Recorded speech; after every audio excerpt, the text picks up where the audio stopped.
This is called Portrait of the Artist as a Sympathetic Fellow Victim of the Cosmos.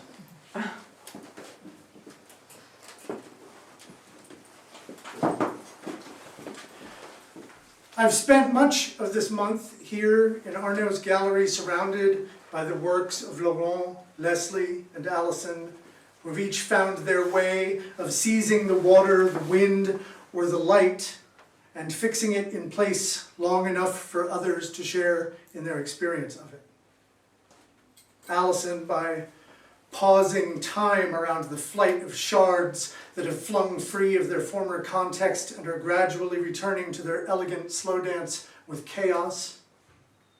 Leslie, by reshaping the canvas itself in response to the elements, subjecting her entire process to the whims and dictates of the weather.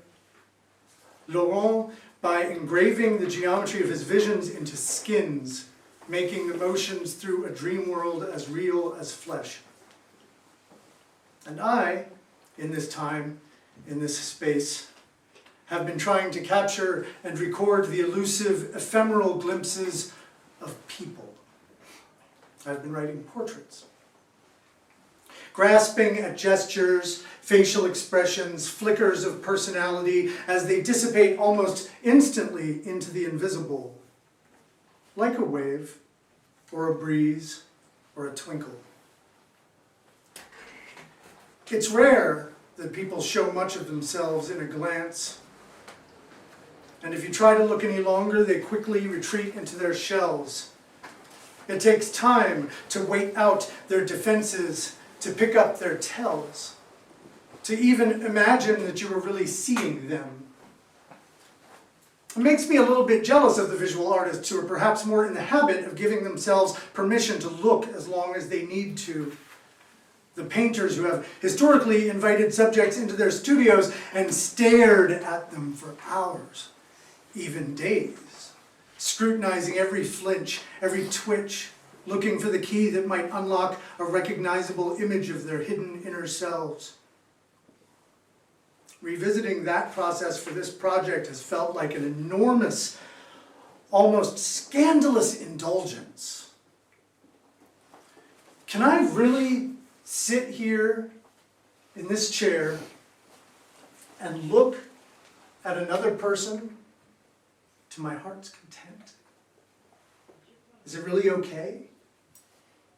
Of course, if they're posing for me, I have their permission, but that doesn't mean that either one of us is comfortable. They're not in the habit of being looked at any more than I am in the habit of looking. In fact, it feels like we're all looking at each other less and less.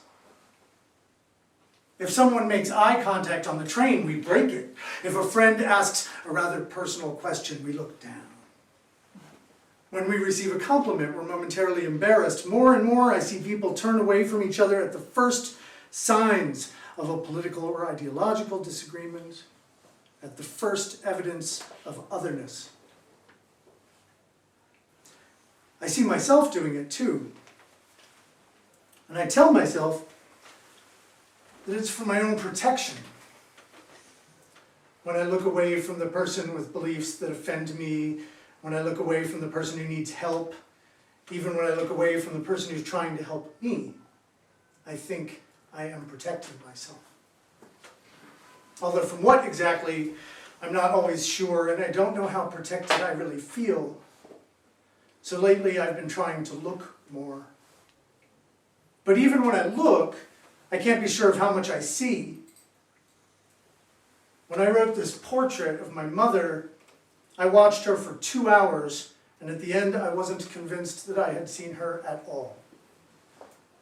I tried so hard to understand where her mind had gone and what remained in its place. But the details I managed to scribble down just felt like handfuls of twigs that I had grabbed in desperation while sliding through a fog. Now, was that fog inside her? Or was it only in my own imagination of her?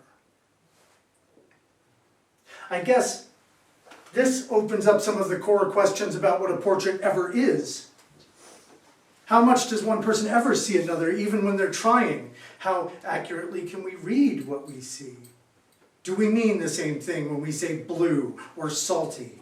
Are we irretrievably divided by unbridgeable chasms of otherness? Or is otherness not even real, because we're all just facets of a single collective consciousness perceiving itself through limitless sets of eyes, etc., etc.? What does identity even mean? Is the very existence of these questions the thing that makes us so afraid to look at each other? Here's a thought experiment. What is the worst thing someone could see in you if they looked deeply enough? That you are lonely, scared, desperate to be valued, that you are sometimes embarrassed by the selfishness of your motives, that now and then it all rolls up into a bitter, dark fantasy and hits you so viscerally that you doubt your entire character? Can this be seen in your eyes? Is this why everyone breaks eye contact? I often wonder if the things people see in my eyes have anything to do with what I'm actually feeling. That is, if I even know what I'm actually feeling. A long time ago, someone said that all portraits are ultimately of the artist, which makes me wonder what I am most afraid to see or to show. I mean, I guess there's the superficial vanity stuff. I always think my hair looks stupid. I always think I've recently gained some weight. I don't like my smile. I shouldn't have said that thing about feeling insecure about my mother's portrait. I should stop being so apologetic about my work. And then I think to myself, don't worry. These are universally relatable feelings. They're totally normal.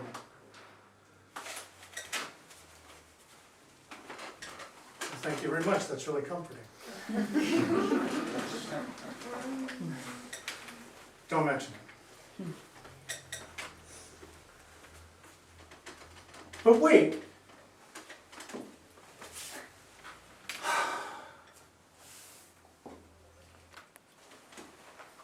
Maybe that just means I'm not digging deeply enough to be honest.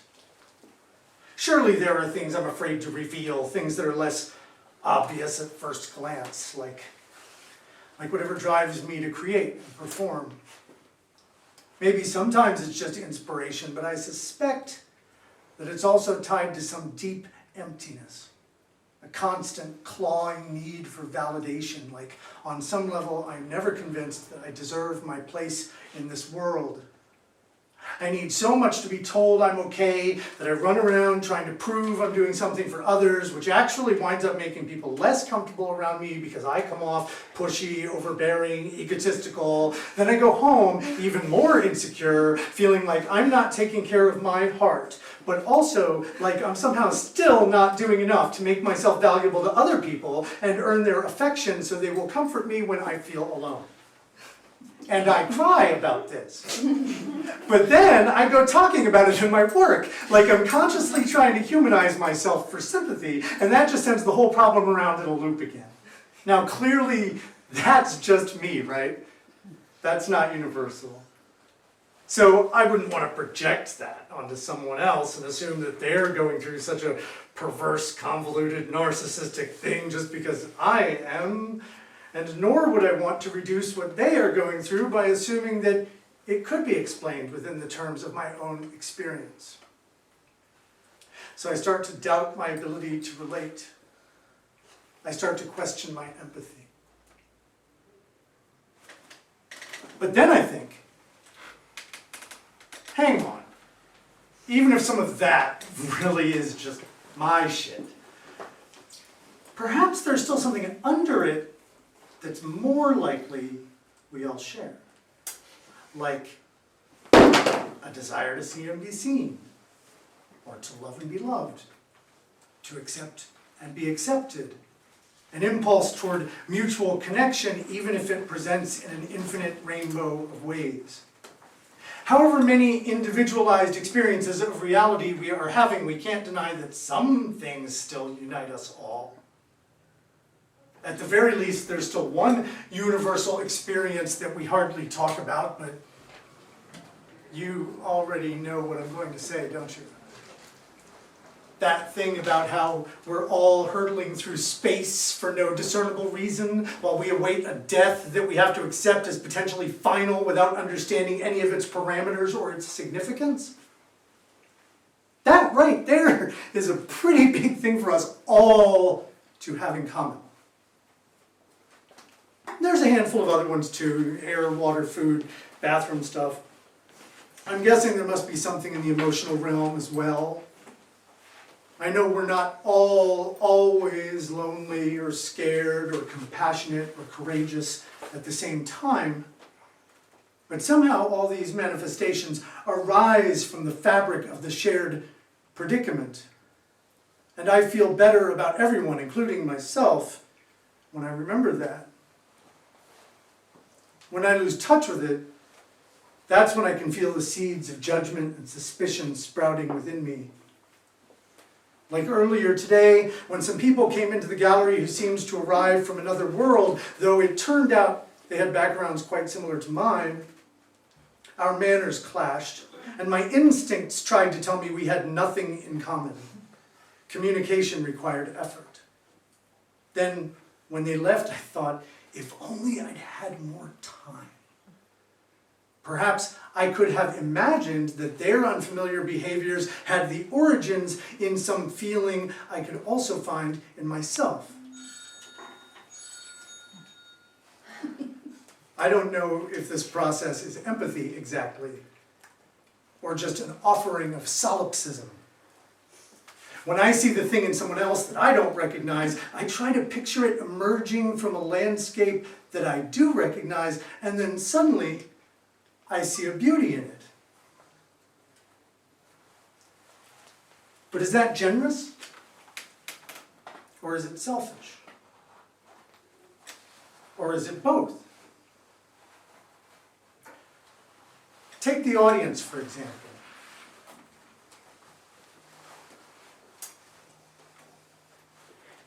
Sometimes, when I'm writing, I try to put myself in their shoes and imagine that maybe their reactions might come from a place that I can relate to.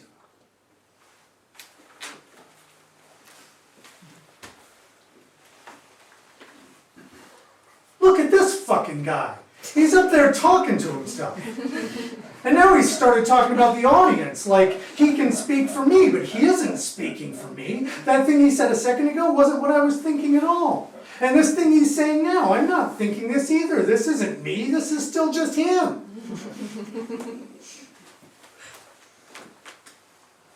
Okay.